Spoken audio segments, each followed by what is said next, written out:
Welcome to Breaking the Chains. I'm your host, Bakita, and today I have a wonderful young lady from the UK. She's going to introduce herself, like all of our guests do. Go ahead and introduce yourself. Let the people know about you. Hi. Hi guys. Hi Vakida. I'm Sherill Fuller, otherwise known as Sherill Talks Africa. I live in the United Kingdom, in an area called Birmingham, not London. A lot of people think, everybody lives in London. It's about 2 hours away from London where I live. Um, I am, a Black British person of African Caribbean descent. My mum's side of the family are from St. Kitts and Nevis in the Caribbean. So, my family were, raised in the diaspora in St. Kitts and Nevis. And then my dad's side of the family are from Jamaica, and his mom is actually was born in Cuba as well. Wow. But as I say, we're all African, but we are all, in Yeah, different parts of the diaspora. Yeah, yeah. yeah. So you grew up in the UK in Birmingham, Yes. I and was, sorry, yeah. go ahead. I was born and raised in Birmingham. Unfortunately, I'm sorry to say, unfortunately, I've always had this issue. I used to always ask my grandma why we came here because it's freezing. Why did she come? And so forth. Yeah, from a young child. Yeah, so your grandmother was the one to migrate to the UK. Yes, both of my grandparents. So my mum's mom, she came up from Nevis, Hmm. um, and then with her partner, etc. And then on my dad's side as well, my grandparents, they came over from Jamaica as well, but they all came to work because everybody at that time was told that England was paved with gold and you need to come here to work, but they were rudely they were rudely awoken when they actually came to the UK. A lot of racism, a lot of segregation, and it wasn't what they actually thought it was going to be. Right, right. So there's to me, it's always seemed like there's been a big separation in us in America and those of us in the UK. And granted, there's an entire ocean in between us. And for the longest time, we didn't have the internet, and we didn't have, even recently, we're just starting to hear more from you all in the UK. It Right. seems like you all are kind of quiet about things until recently. So, what has caused more people in the UK to start speaking out about the racism and what you guys are dealing with there? I think people probably, well, they might have told people in the Caribbean that, when they return, say on holidays, what they experienced and so forth. But a lot of people, I would say, were just involved in the rat race. They're just working, just getting on with it. And which one thing I'd say, they probably got accustomed to it. So like even as a child, I remember going to school and even friends that would be racist sometimes to you.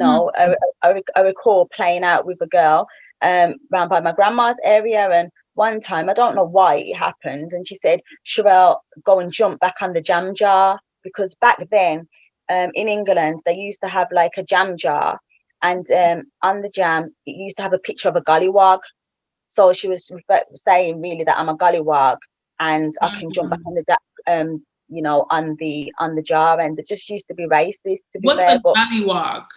a gollywog, it's like a black doll. It's like a Mhm. black doll dressed up in a suit, a Okay, dark skin doll with so it's like like afro what hair. what we call a pickaninny. Yeah, Yeah. yeah, yeah, So basically the same like caricatures and stuff that they did yeah, to us here, they did that to you all there. yes, yes. And it Wow. used to be, yeah, it's been removed from the jam, like the jars now. But Hmm. that's what that's what she was saying. She's being rude. And like even at school, like, you know, I remember being in a class full of like white people, and this guy, he was kissing his teeth, like he was like chaman and all this, and carrying on with me. And I know I shouldn't say this, but we ended up having a fight in the class because, you know, I thought, nah. So I know I shouldn't have done it. I banged my desk back to him and I was rocking with him in the classroom, you know. And the teacher came in, and it was a predominantly Irish school, but the Irish people used to face a lot of prejudice and racism from the English people as well. So when the teacher came in the class, she was like, what's going on here? And she was shouting, and I was thinking, oh,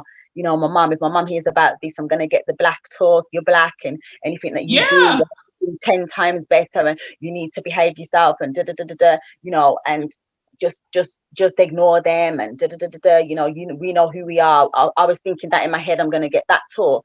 But you know what the teacher did? I absolutely rate the teacher. She was an Irish woman. When I said what had happened, she turned around and she said to the boy, "Serve you right."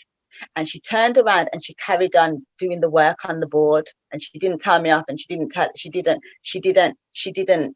call my mom, or she didn't say anything, because she knew he was being racist to me. And then he didn't say anything again about that again, you know what I mean? But even though he'd started on me and I was about to finish it, usually you would both get in trouble, you know, and be in a lot of trouble. But she just because she just knew what the situation was like. But I think maybe the people in the UK are a little bit more reserved, and they don't always speak out. So in America, you know, you'll be able to see people are more, have got that vibe, and they're more like, you know, outgoing, and, you know, but the UK people are more reserved. So maybe sometimes they don't always speak up and say what's going on. They might just have a little group and say, you know, this is happening in the community, and this is what we need to do to empower our people. But sometimes they don't speak out as much. But now things are changing, and over the years, you know, people have been fighting for the rights, like in America and so forth. But I don't know, because, you know, you say about the differences, but, you know, myself and quite a few people do visit the States, but the culture is just different, I think. But yet, we all Black people and experience the same oppression. So, you know, we all trying to campaign for the same thing, our rights and equality. You know what I mean? And just to be able to go to work and not be abused, or go to school and not be abused. Yeah. You know, I find it really interesting that the parents in the UK are literally having the exact same conversation with their children about what it means to be Black in this white country, what it looks like as you got to be better, the things that you have to do because you're Black, the reasons why you can't do things like your white counterparts. You know, like, I think it's really interesting that you all get the same talk, because I don't know any Black people personally. I don't know anyone whose parents haven't had that talk with them about you have to be better than them. You have to be 10 times better. You got to work 10 times harder. You got, like, everyone has to have that conversation.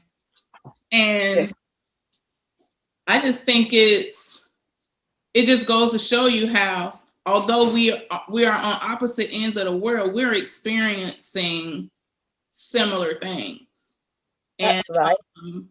You know, being here in America, a lot of people in America just feel like America is just the best place in the world. But the truth of the matter is, I don't often run into people who are from Europe, Black Europeans. We rarely run into you all here.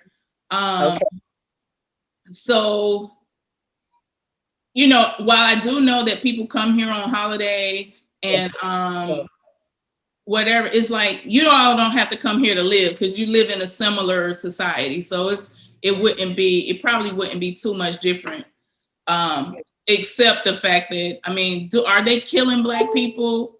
Are the police killing Black people in England the same way they are here? Yeah, there's been various cases that you know, people have been killed, and there's been marches, there's been demonstrations, there've been investigations, and then there's been police officers that haven't been charged as well. Wow. There's been situations where um people may have displayed mental health illnesses, and in restraints they've actually lost consciousness and actually Mm. died and passed away. And people and the police officers, even in the area I live in, there was a big case, and the family members, the community out marching and actually demonstrating outside the police station, where these police officers still work to this day, years Mhm. on, Yeah. and nobody's been prosecuted for that situation. And it's been to, like, I believe, inquests and things like that, and nobody's been charged for it and Wow. so forth. Or if they have been, there's other officers involved that are still working. So, and there's a lot of racial profiling in the UK, same as in America. They, there's the statistics that the government actually provide themselves. They actually state that it's institutionally racist from Right. their own reports. And usually in the UK they like to hide sometimes Mhm. the covert, racism and things, but even their own findings has said this. And Right. the black young people are, so much more incarcerated for things, even if it's something that could be something that they could do a community order for, or say a white child. I used to work in youth offending. A white child might not even go to the police station. They might get something called a caution, and then it's wiped off their record. But the black Um, children, they used to take them to court a lot and so forth, and it was terrible. And used to see one child come in that was black, they had been dealt with a certain way, maybe put in custody. White child could have a list. I'm not exaggerating. Whole list, pages and pages of offending behaviour. But they don't go to custody until really far down the line. But the black child, straight away, or they might even if they haven't even investigated the matter fully, they remand the young people into custody until mm, they sort the case out, and then afterwards they realise, okay, they have the trial, and then sometimes they're found not guilty, but then they were still incarcerated. So yeah. then the effects of being put into the system, fingerprinted, um, Yeah. um, having to obviously fend for self in these juvenile centres, you call them, and all sorts that go on, they can come out worse than when they went in. And then they could Exactly. then they could even be actually not charged for the matter, but they're quick to detain the young black children. So that's what happens here, and that's their own statistics say this. Yeah. And they've done the same statistical findings here that this is institutionalized racism that we're dealing with here. Yeah. Um, so considering with all of those things going on, actually I know more people from the UK, more black people from the UK in Ghana Yeah. than I do African Americans, which is interesting to me. Oh, yes. Yeah, like the people that I know personally, Yes. most of Yes. them are from the UK. And that was coming to Ghana was the first time I've actually had real interactions with Black Europeans. Okay. And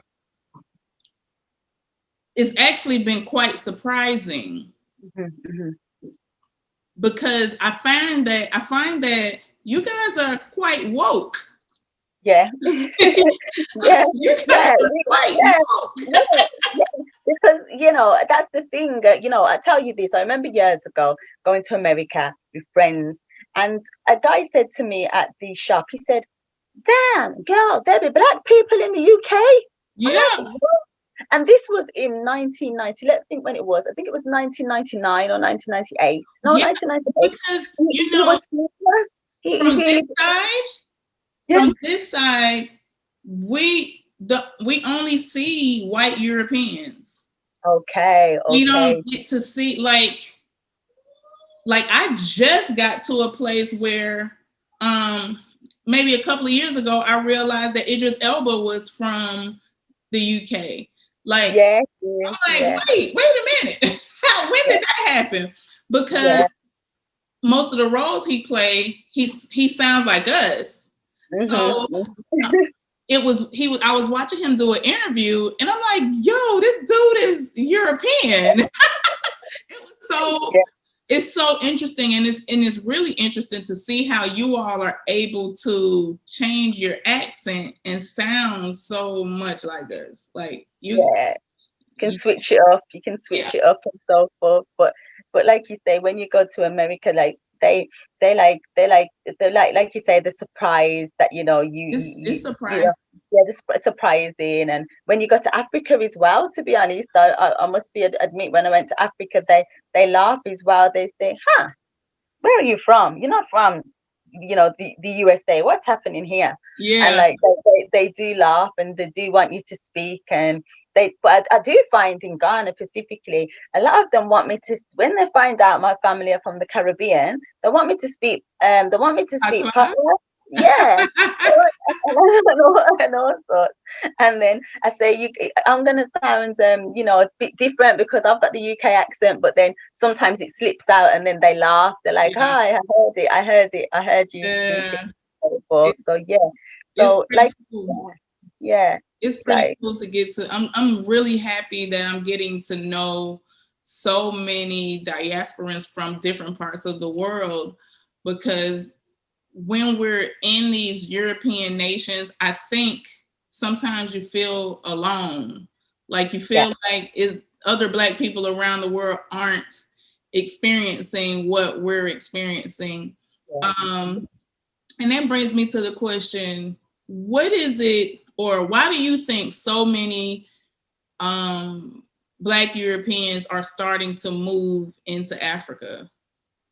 Well, I think it's been happening for a long time, because funny enough, my mum's nephew, he went to live in Gambia over 20 odd years ago. And I think there was like a movement of people doing it, but because there wasn't YouTube and things, not a lot of people might have been have known, but not as probably as many as the people from the USA, because remember, the USA is much larger than the UK, right? in terms of space, etc. But for me, I think it's because, as you say, people are awakening and realizing the West is not as great as it cracks up to be, and they need to be amongst their own people. And you've got vitamin D, because here in the UK, because it's cold, and the way the system is and so forth, we're all suffering from vitamin D deficiency and so forth. And is that happening over there as well? Yeah.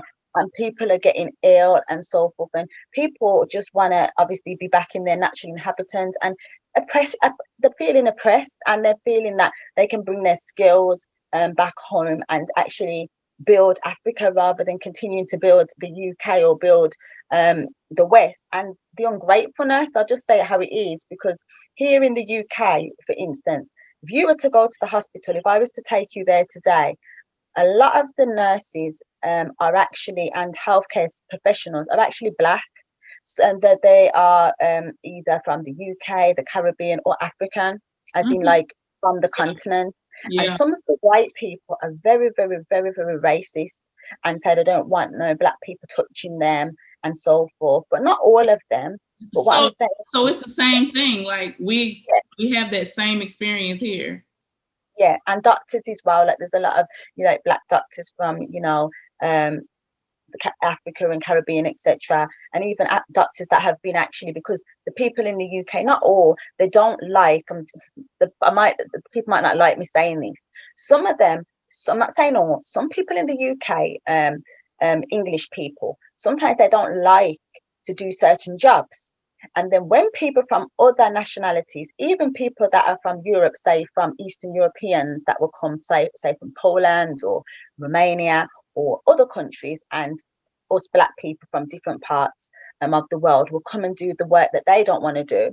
they start complaining, saying, all We these coming to immigrants take their jobs. coming here taking our jobs, blah blah blah. But they didn't want to do the job. So sometimes they get upset when they see, say, these communities, say, whether it be people from like Africa coming and building their own businesses, say the Somalian community, when there was a war in Somalia, a lot of people came to the UK and then they were building their businesses, making internet cafes and doing different businesses, and then they get vexed about that. Yeah. Then the Polish people used to come and just work the jobs that, off the books, and really like the jobs that they didn't want to do. And then a lot of the Polish have got shops, and the Romanians and things, they basically go around and take the scrap metal off people's skips or drives that people don't want, and do the jobs that people don't want to do. And Right. they curse them and say, these are, I'm just going to say, the tramps. That's what they call them, this and that. But yet they're just trying to make a living and do things that maybe some of the people in the UK don't want to do. And then they abuse us. So say example, if you like example in the children's homes in the UK, a lot of black people work there, or in the nursing homes and things. Yeah. And they will abuse black people and say, you do this and with that and da da da da da. But they don't want to do those jobs. They don't want to do. And then the thing is, what the issue is now, we've had this Brexit, you see. The thing is, we don't, in the UK, they don't have the staff. So if what we should all do, and people might not like this, we should all go home. And at the end of the day, the hospitals are going to pop down. I'm sorry to use the language. They're gonna collapse. The economy will collapse, because a lot of the country is run on black labor and immigrants. And they want to throw everybody out, but yet they all forget that originally why a lot of the Caribbean people and African people are here, because a lot of them were from the Commonwealth, or they were invited here because of the they don't know how to work. Exactly, they don't know how to work. Yeah, they don't like how to work. And also that in terms of the slavery, in terms of the oppression, the empire, this British Empire, have always had the links to all these other countries. Exactly. And then they're trying to exploit, still saying, come here, we invite you to work and all this. And when people get here, it's just not that at all again. And they're still carrying on with that. And like even now, there's people from the Windrush generation from the Caribbean who are being deported, and they've been here, worked all their life, their family members, and the UK government, and this is documented by them, have shredded the paperwork that they're asking the people to actually present. So how can they prove their status and things? And a lot of people have even passed away fighting for their rights to have the the right to stay and all this, and putting people on planes and all sorts, even up to this day. It's terrible. So that's why here, and people are running because they just want to be amongst people that are actually making them feel comfortable. Because when you go to Africa, the skin complexion might be different, but nobody looks at you differently because everybody's black. Yeah. So you just blend in. Yeah. You know what I mean? You just blend in. So what made you, of the 54 African nations, why did you choose to come to Ghana? Or what made you decide that you would try Ghana? Well, originally, if I'll be honest, Ghana wasn't top of my list. Originally, 20-something years ago, I was going to invest in Cape Verde and Gambia. That's what I was going to do. And then different things happened. Life cropped up. My mum passed away. My grandma passed away. Different things happened. And then when you're waiting on friends and then things don't materialize, it never happened. And then what happened was I was looking at where I could go with my children. And I was really thinking we were going to go to Gambia. And then I thought, you know what? I want my children to see Elmina and Cape Coast and things as well, in terms of the slave trade. And I thought Ghana would be a great opportunity. And also the universities were good as well in Ghana. And my son at the time was on a gap year. And I thought, let me take him there because it would be good for him to look into education and so forth in Africa instead of staying in the UK. So I thought, okay, I was going to go on my own with my children. So where did I feel safe, where I could go? And I was seeing a lot of information around the diaspora and so forth. And people were saying it was safe. So I thought, you know what, I'm going to go. I'm just going to take these kids on my own and we're going to go and explore. So that's what happened. Wow, that's interesting. So, Yeah. when did you make your first trip to Ghana? I went there last year, February. Funny enough, I went there last February, and I've come back. I went later on last year, and I came back recently. And obviously, I'm just here in the UK at the moment for now, but it's the lockdown, so I'm actually waiting to go back out again as well. So I'm just waiting so that I can, because we've got some businesses that setting up out in Ghana, and you know, need to actually get things moving. Sound like me. I need to get there because I have so much that's in play in Ghana. So so tell us, what are you doing in Ghana? Okay, we're opening grocery stores. So what we're doing is, as I've mentioned, I live in the UK. So I noticed that when I went to Ghana, there was a gap in the market in relation to some of the supplies that we have in the UK. So and also the Caribbean supplies. So what I wanted to do was bring a shop, a grocery store, which combines the local produce and also the British and the Caribbean as well. So that's one of our ventures that we're doing. We're also doing car spas as well, like washing, and also property and investment as well. So we're doing that as well. So hands in a few pies at the moment. Yeah, but it's exciting. You have to, you know, with us making this to me is a faith jump, and leaving what we've known for all of our lives. We do have to have our hands in a few pots. You know, being an entrepreneur is not easy. That's right.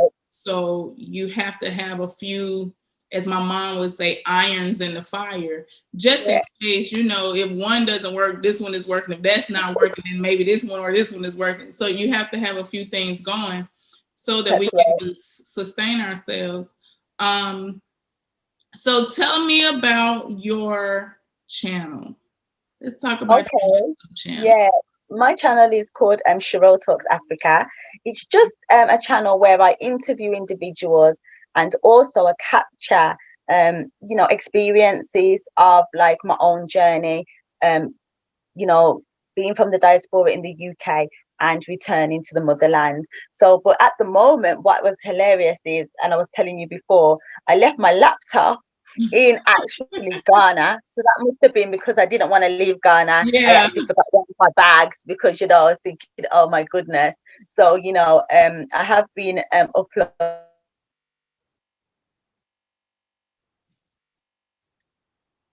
internally. I wasn't a YouTuber, like, or you know, I'm just like providing Facebook videos just as insight, and I used to just do it for success mentoring and just like mentoring for women because I used to do a lot of events. So I used to always do lives, and then I thought, oh, let me just put some stuff on YouTube and develop it. And I've just you know, managed to connect with a lot of people over here in the diaspora who are actually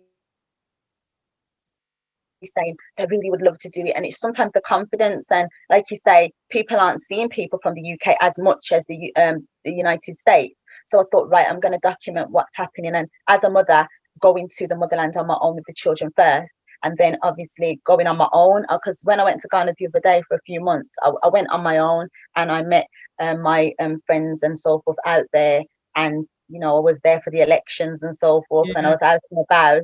I need, because the thing is, I don't believe in just like, you know, people might not like what I'm going to say. I don't like just believe in like going in the like more affluent areas like the East Lagons or, you know, those type of things. I want to go to like the village. I want to go where the local people are. I want to see the real Africa, not just say the glitz and glamour. That's just not me, right? You know, so I need to see everything. So I was on the ground because I don't think it's, I don't know, everybody's different. I suppose it depends on what people are looking for, but I don't feel just sitting in East Legon is the real Ghana.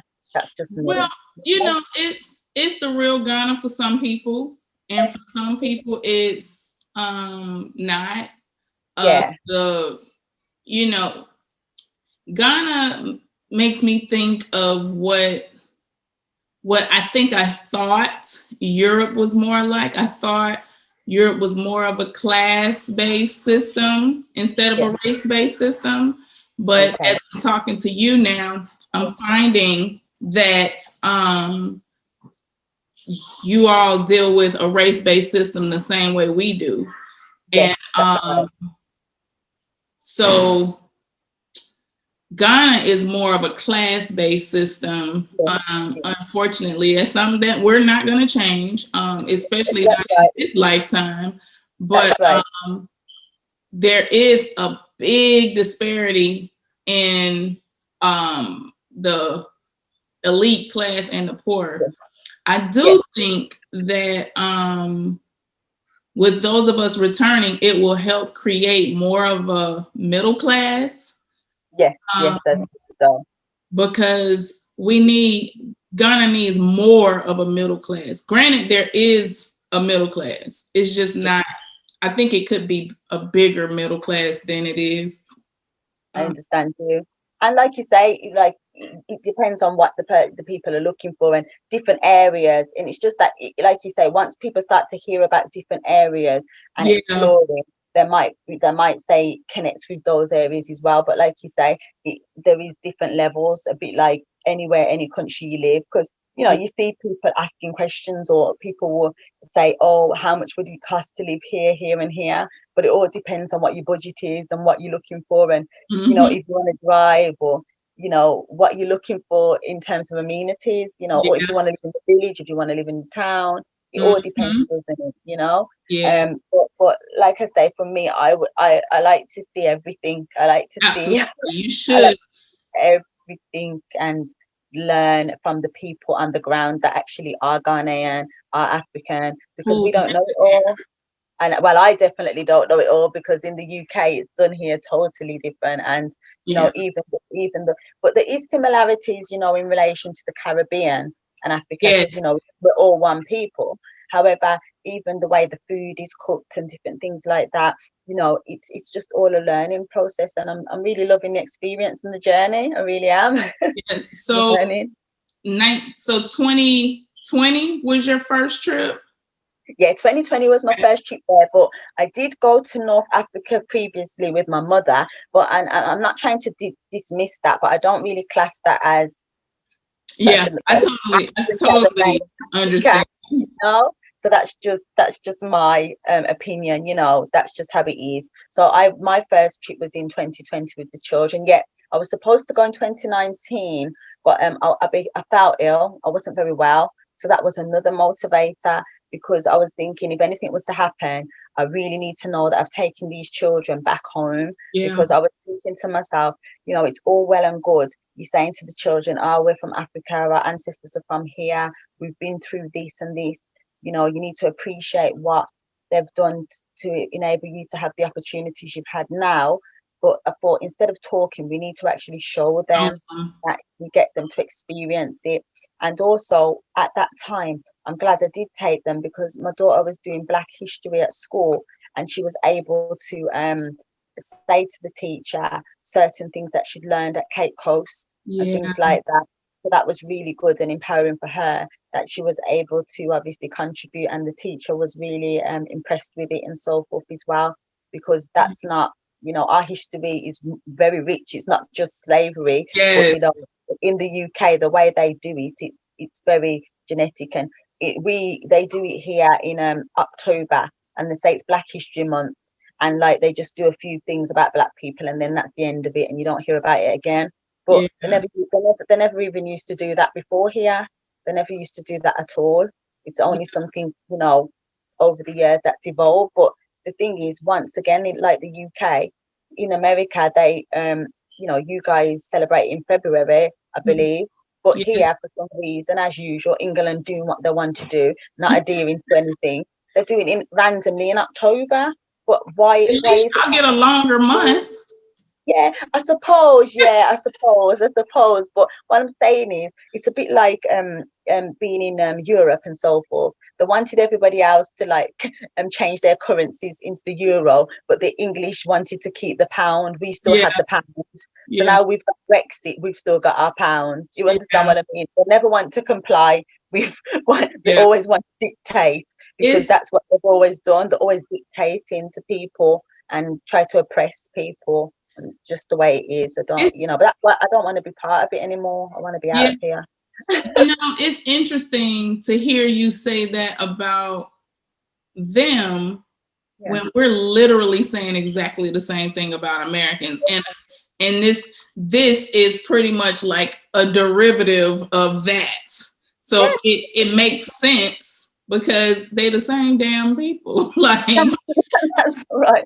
That's right. But like I said, there is some, like what I'm going to say, there is some English people that try to, advocate for the yeah, rights of Black people. However, um, it's very few and far between, or some of them don't want to rock the boat because they don't exactly. want to be seen that they're making trouble, or they just say, oh, it doesn't happen, it's only a few. But the other day there was an incident, a few days ago. There's a man, he decides to come on social media saying things about Black people and Asian people really bad, and saying that he's not going to be because there's a lady that's in the government who is an Asian lady, and he's saying he said her name out, and he says that he's not going to be told what to do about the lockdown by like an Asian person, a coloured person. He says that basically we should be underneath white people, and that we are basically, he's not going to be dictated, and we should be, all sorts. I'm not going to say what he said. They have to like look it up because but he's been I think he's been arrested and so forth now, and so forth, because it looks too bad. Previously they probably would have just said, oh, give him a little tap on the hands and so forth, but now, because of the Black Lives Matters and everything else that's going on, they're really on it at the moment, type of thing. But what I'm saying is, in 2021, he still thinks he's got the right to sit on social media and abuse Black people, saying that we're under white people and with this and with that and rah rah rah, and feel no way about it. So you know what I mean? Yeah, And yeah, a lot of people, he said it out, but there's a lot of people like that that don't say it out, but that's what they're thinking. yeah, yeah. Yeah.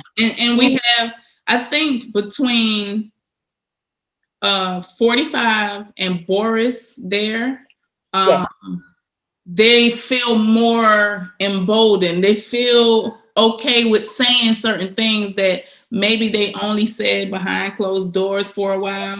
Now Yeah. they don't care to get on social media and say whatever they want to say about us. But if I was to say, if I Mm. was sitting on here calling white people crackers and calling them, all kind of names or whatever, I Yes. would get, YouTube would shut me down. That's right. No, That's right. That's right. It's Facebook very would true. shut me down. And Like, you get a criminal record. They yeah, make sure that they charge you, because there's even been police officers that have been heard to be saying racist things and different things. And I don't know what happens with every single case, but nothing, sometimes nothing, nothing much happens. You know what I mean? nothing Nothing much. happens to them. It's the same thing here. So, Exactly. what is your plan as far as, so you pretty much got stuck in the UK with the lockdown. Yeah, well, the third lockdown, because when I Third, was in Ghana, I was so happy because I missed the second lockdown, yeah, and I think, yay, I yeah, missed you the were second happy to one. get stuck in Yeah, Ghana, right? and then this one now, I'm here, but at the moment it's a little bit hit and miss, like with what they're saying and that. So I'm just playing it by ear at the moment, but I'm still doing a bit like yourself. I'm still doing my work on the ground Mhm. with my business partners in Ghana, so that we're still working towards what we need to do, even though I'm here. So thank goodness for technology now, so that you can do video calls and everything else. So it's good. But to be fair, what is good, because I'm a person that always likes to have my hands in everything, it's actually good. It's actually good because you have to delegate and actually be an entrepreneur and actually allow others to get involved and do what you need them to do and trust that they can do what they need to do. And sometimes I like to be always getting my hands in everything, but this situation is well, yeah. in all honesty, you have to be on the ground to get things done and get them done properly. Sending money and expecting someone to actually operate a business that you set up there is not really feasible. I'm lucky. I've been really fortunate. Because I'm fortunate because my partner, he's actually there, and he's actually my friend's cousin, and I'm fortunate because he's trustworthy and he's doing what he needs to do, and our team members are doing what they need to do. However, I do know, and I have heard some horror stories about people sending money and different things and haven't got everything they need. Different. That's different. It's different if you have your spouse on the ground than if you're just trying to do it yourself. Yes, I understand. So you have a different situation because your spouse is actually in Ghana. And that makes a whole lot of difference.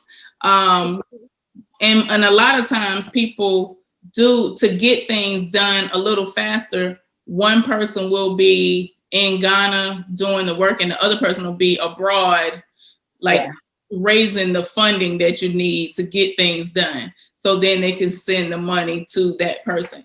But if you don't have that kind of setup, then it does make it more difficult and people lose a lot of money.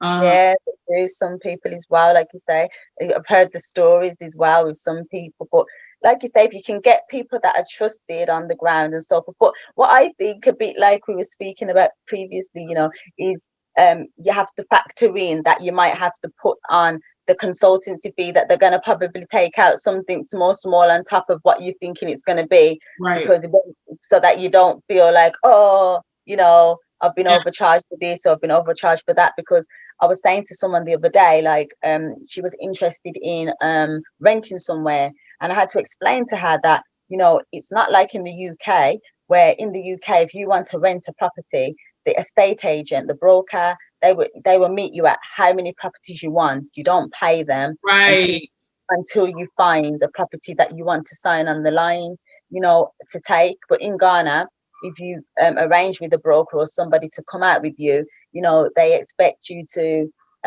provide them some consultancy fee, and some people in property. On each property, and then still sometimes the property might not be available. So then afterwards, you might have to pay to look at something else. But some of them didn't understand that process. They were really shocked. They were like, but why? And I explained to them, well, in Ghana, things are set up differently. If people don't work, they don't eat, so it's totally different than here. And like example, in the UK, those individuals are still going to get their and the same in the USA. People are still going to get paid a salary from the organization, from the letting company, if they go and show you around and so forth. But it doesn't work like that in Ghana. So people were having to digest that system. It's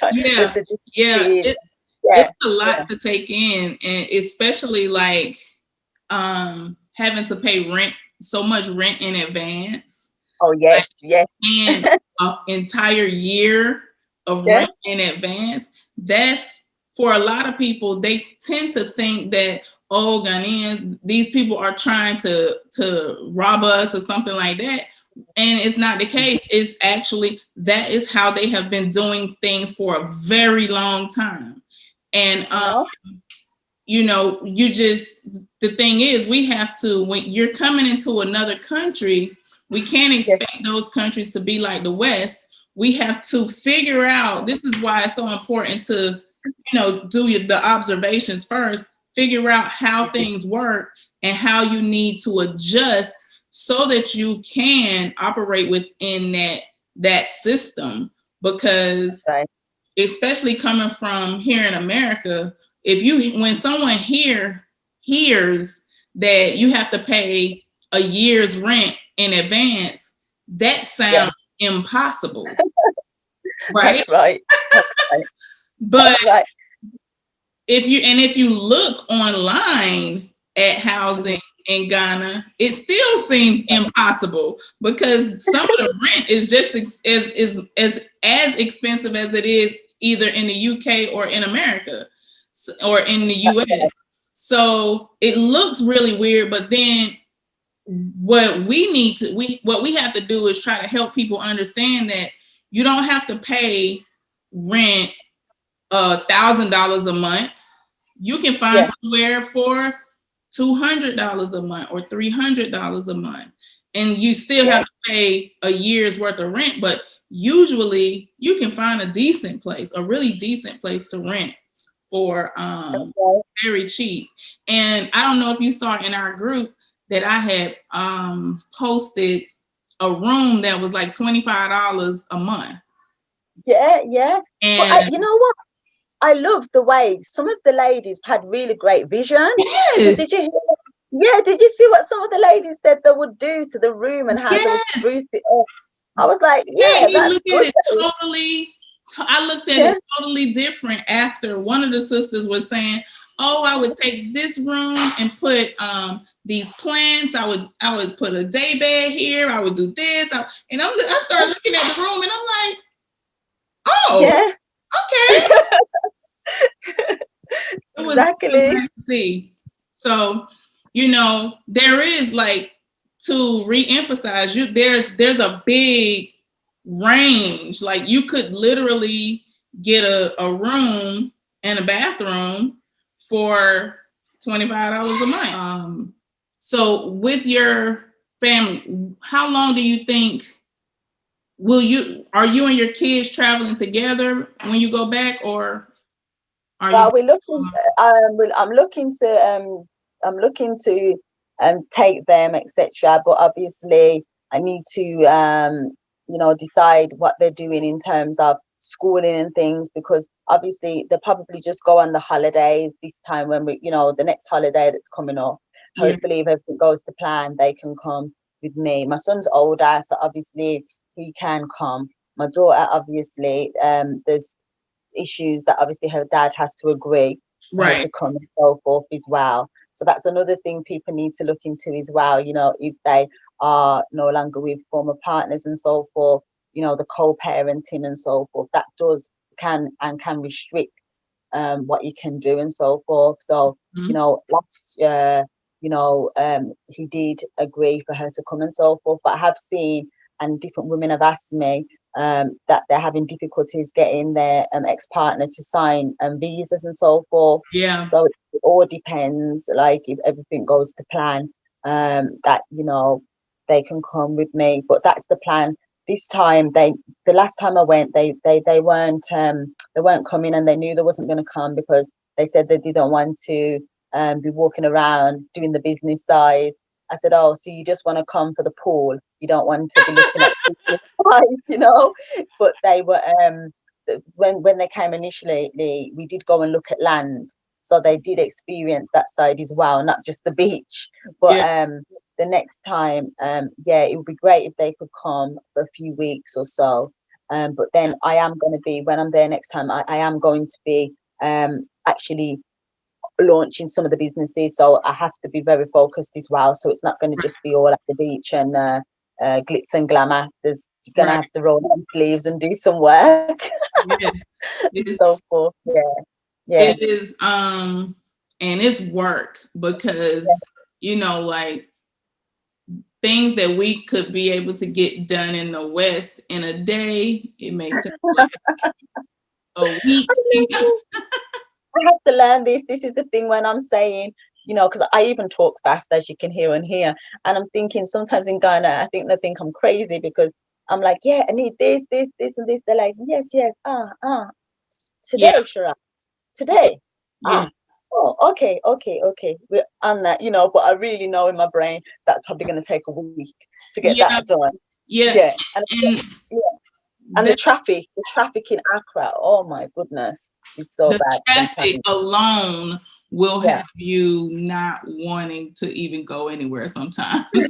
But you know, I learned to move at certain times of the day, just like here. That's right. Like after 10, you can pretty much move about really well. But once 2 hits, you need to try to get back to wherever you came from, because it's just like here when it comes to traffic, except it's even worse because, you know, people in Ghana, they doing Takashi everywhere, and it's just like, it's a lot.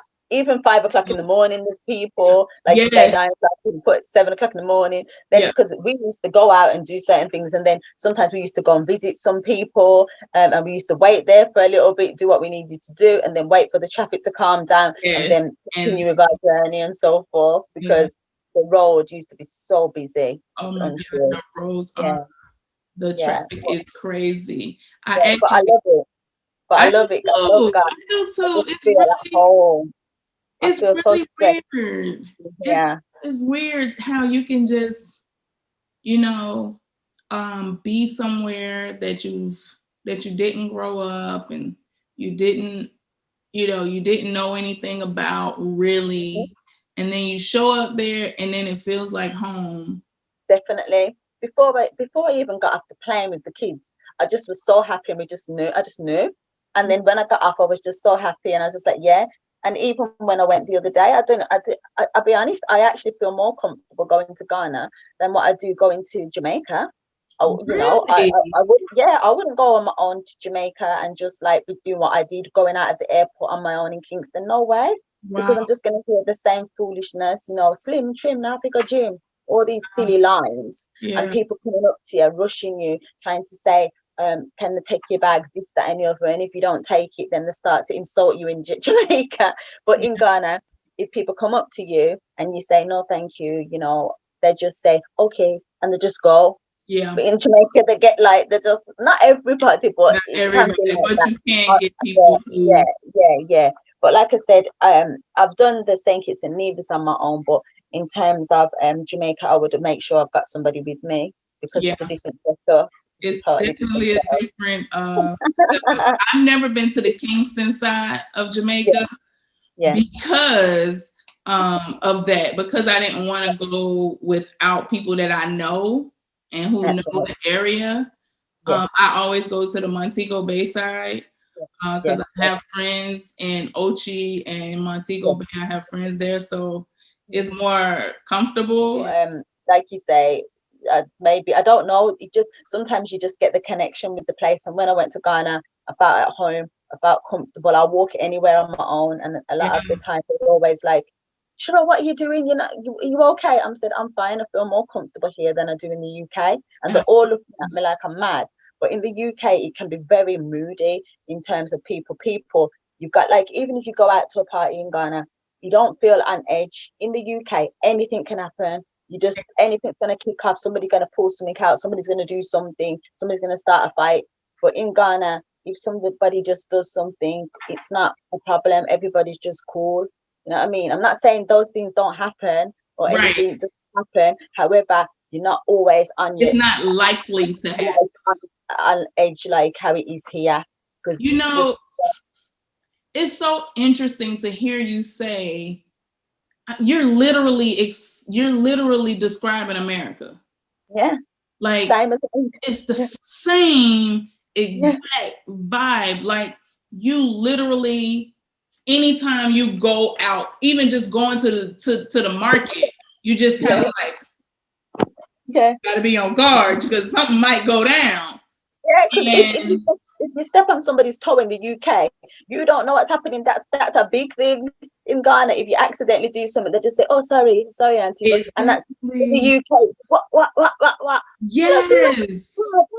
And the cover could pull something out on you, and you're like, "What? Just over an accident." But that's how it is, and that could be any color, nationality. That isn't just like, you know, limited to anybody. It could be it's the same thing here. It's not limited to whites. It's not limited to black. It could be anybody might just pop off and start acting crazy. Exactly. Yeah, because like in Ghana when they're there and everybody's out and about, and even in the in the elections, and people said, "Weren't you scared?" All the people shouting, cheering. I says, "No." I said, I'm more scared in the UK. That's when it's gonna happen. They said, "Yeah, but you went down to the really like local areas and you were all in the certain areas and you were all at the back." I said, "Yeah, I was fine." And they said, "How come?" I said, "I was all right." I said, "But I wouldn't have done what I did in Ghana and going down the certain different areas and in the different lanes and whatever. I wouldn't do that in Jamaica. Just walking with my bag and being just whatever." And I'm not saying it to disgrace Jamaica or nothing. My dad is Jamaican. It's just a different environment. It's a different environment. I'm not going to be going there as somebody that's not local with my bag just on show and whatever, because anything can happen. But in Ghana, I weren't really forced. I'm not saying don't be aware of your surroundings, don't be aware of your bag, don't be, because somebody can, still someone might. Yeah, somebody still might. If they see that you're not, if you're just being real relaxed, but this is it. You mentioning Ghana and how you feel comfortable. And even being out during the elections, in Guinea, I wouldn't do it. I would do it in Ghana. I wouldn't do it in Guinea, because in Guinea, they actually do like, they have protests and the protests get dangerous. And they do some really, like, it gets dangerous in Guinea. I seen Uganda. Yeah, I seen something in Uganda the other day, some posts and people posting about that. That looked very dangerous as well in Uganda as well. So I wouldn't have done what I was doing in Ghana in if I was in Uganda. I would visit Uganda because it looks very beautiful. But what I was seeing I there, would love to visit there. That's on my list. But this is why people need to research places and check out the climate of the place, especially around election times. Usually with these countries, you don't have too much to worry about. But when it comes to like election cycles are something you have to know what the climate is like when you're in another country during their election cycles, because they don't do things. Things don't go the same way that it does for us, because usually it's a bunch of white people running against each other and their friends and whatever in the West. But there is like a real deal battle. And so you have to know, and I think that's why a lot of people choose Ghana over other places, is because you don't have to really, Ghana doesn't really have those kind of issues. It may be a little something here and a little something there. But when I was living in Guinea, when the protests broke out, I literally was getting phone calls like, "Don't go nowhere. If you need to go anywhere, go now, or go and get your house help to go and get you some food. Bring it in, because you're probably going to be in for like 3 or 4 days." Wow. That's scary, really. Yeah. So that is that was something that was, I didn't do the research either, because I had a friend that was there and I was just like, I'm going to Guinea.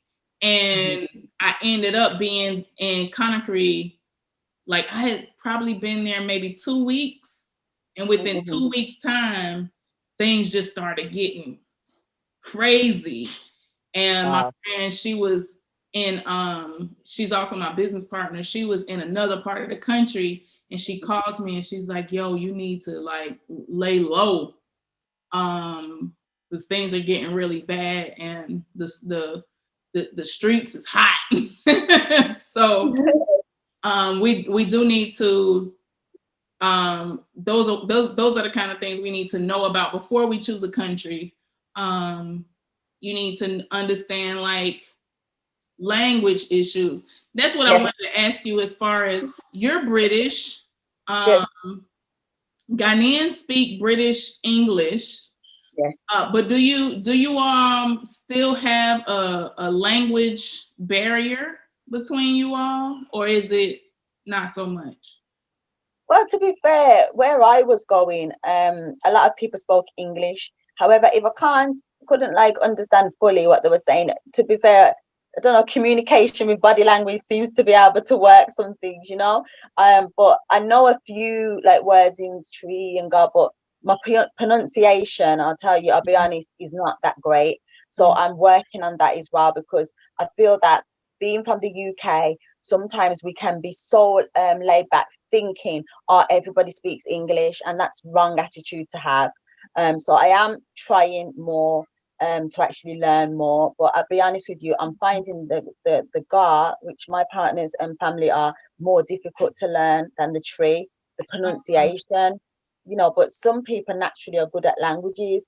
But for me, I think I will be better at the written than the actual vocabulary. But I suppose when you're around people, you start to pick it up. So I've been picking up certain words that's being said and so forth. But I'm still a work in progress. Progress really. But that's one thing I will say in terms of being from the UK. Sometimes not all the people can be complacent and just assume everybody knows English, so we'll be okay. Same thing in America. A lot of people just assume that everybody speaks English, or people anywhere you go, people are going to be speaking English, and it's not true. That's not true. It's not true in Ghana. It wasn't true in Guinea. They speak French. They speak French, Fula, Mandinka, Pular. It's a couple Susu. Like it's a couple of different languages that they speak there. How did you get on with that, with the language? But are you able to speak like the Tree or the Ga or the Fanti in Ghana? Or in Ghana, yeah. Now, I've been married to my husband. It'll be 10 years in September. Okay. I have picked up very little Tree or Ga.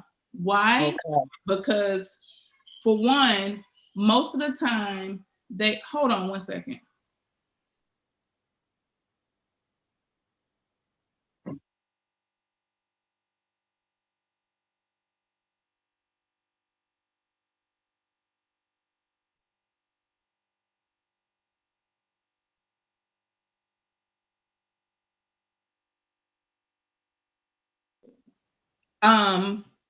What I found really difficult, I found it really difficult to pick up either language, because my husband speaks like 8 languages. Wow. Everybody, like all of his friends, when they talk to each other, they have a pidgin that is really interesting. They'll mix English, Tree, Fanti, Ga all together. So they'll be speaking. I can't pick that up because it's hard to pick it up. Yeah, I understand you. So, some people, like I've had comments on my channel where people are, some people take issue with the fact that I haven't learned Tree or Ga or something, and they don't understand that it's when you live in a society where people speak so many different languages, and our house language is Sisala. My husband is from the Upper West, so when his family is talking to each other, they only speak Sisala to each other. Oh wow! So that's another. Yeah, so it's a whole other thing. So it's way more complicated than meets the eye, and it's it's still something that I really want to learn Tree. I'm probably gonna have to get a tutor or something to help me, because when just talking with my husband and his friends, it just doesn't happen. And with our family, even my mother-in-law, she speaks Tree, but she doesn't speak much English. And even her Tree, because she's not from Accra, Even her tree is not the best tree.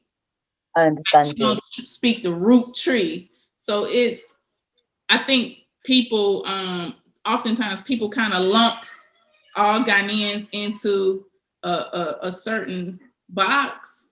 And it's like, it's so many different languages being spoken in Ghana. Granted, Tree is the biggest language being spoken because of the Akan, but it's not the only thing. And it does make it tough because Ghana, my daughter said the same thing that you said, that Ghana seems to be harder. Actually, it was the other way around for her. She said that Ghana was easier for her than Tree was because she was in school. She was having to learning to write Ghana was easier than learning to write Tree for her. So I can see where, things may be difficult. Anyway, so although you've just made your first trip last year, you know you're moving to Ghana. Do you have any advice that you would give to any of the diasporans who are looking to move to Ghana? Okay, so I would advise them to basically be willing to learn. Don't think that you know everything. Make sure that you are willing to work with the local people in terms of if you're coming there to start businesses or even build houses or invest. And I would also say as well, basically, don't just assume it's everything that you see on YouTube. Don't just make assumptions and listen to everything. Come, visit, and make your own memories and make your own story, so that you can actually be able to know for yourself. So whether it be any, as you said at the beginning, there's 54 countries, so there's something for everybody. They need to actually do their research and think, does the country align with their values? That's what I would say. And are you able to function as somebody in the diaspora if you're not a citizen? And what can you actually do in that country as well, because that can determine as well where you want to invest or return or visit to. So I would say do your homework as well. Yes, that's what I would say. Do your homework. But just visit, just have an adventure. Be open to learn, and just actually just know that we are African, but we might not have been brought up in Africa per se. However, we've got to go there and make sure that we're connected to our lineage and go back to the root cause and get to know ourselves fully. So that's all I would say. Thank you so much. I totally agree with everything you've said here. It's been a pleasure talking with you. I can't wait to meet you in Ghana because we gotta link up. Yeah, and what I'm going to say is another thing that's important is to be willing to learn from others. Like, example, yes, you might be experienced in one area or this area, but yourself as a sister, you are more educated in certain areas, or you've got more experience. Be willing to humble yourself and learn. Be willing to actually dip into your pocket and invest in another sister or another brother's business and support that as well, and we can all grow together. So like you were saying, some of the businesses you're doing. So when I'm back in Ghana, I'm going to be open and see what's going on and see how we can obviously do some things together and how we can grow as a community as a whole. I don't like all this talk. I want people to actually be teaming up. That's what the Asians are doing. We call Asians like Indians, Pakistanis, not just Asian like Chinese kind of thing. Right. That's what they do. They pull their monies together and they're actually doing amazing things as a community. So that's what we need to be doing as well. But I would say humble yourself. You don't know everything, and be willing to learn. That's what I'd say. Yes. Thank you so much. Okay. Mention your channel again. Oh, Sherill Talks Africa on YouTube, and just my normal name and everything else. Because I was cloned. I had a different one, but I was cloned. I was like, oh my goodness. Can you Okay. believe? So Yes, we'll leave links to, there'll be links down below in our description box with all of your social media handles. And once again, I thank you so much for joining me. I know it's pretty late over there, so I'm gonna get ready to let you go. No, it's fine. I can't wait to meet you and do some work together, or at least chop it up when we get in Ghana. Until then, you have a wonderful rest of the weekend. Thank you. Definitely. Okay, then thank you. All right, bye-bye. Thank you. I'll catch up with you outside of here a different day. Take care. God bless. Bye. All right, bye-bye. Bye.